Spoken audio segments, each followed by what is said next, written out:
Wallenberg spent time as a student in the United States. What experiences did he have in the USA?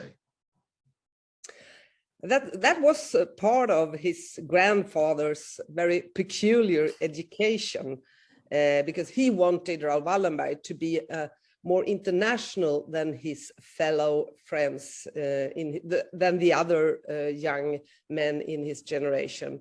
So he wanted him to go to United States. What he was to study there didn't have any importance for Gustav.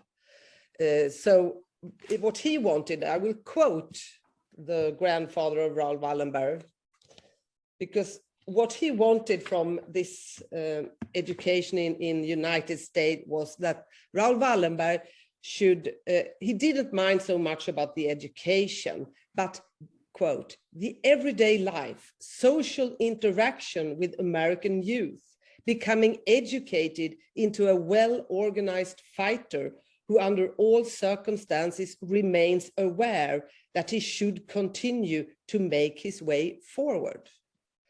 That was the purpose of this education for Raoul, from his grandfather.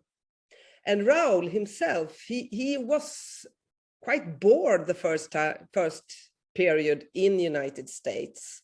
But then he happened to, I would say, digest a little of this American mentality that his grandfather wanted him to have. You should know also that he was allowed by his grandfather, although that the grandfather wanted him to end up in the Swedish business. He allowed him, Raoul, who had an artistic talent, to study architecture in Ann Arbor. But after a few years, just before leaving, Raoul Wallenberg wrote the following: "The best thing about America is that people are not envious, and they are not petty. Just think of how much effort we expend at home, doubting everything and everyone. Think how much unpleasantness we make for ourselves and everyone else by being pessimistic by nature instead of optimists."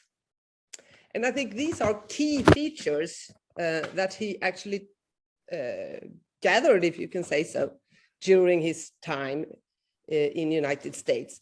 Key features of his personality.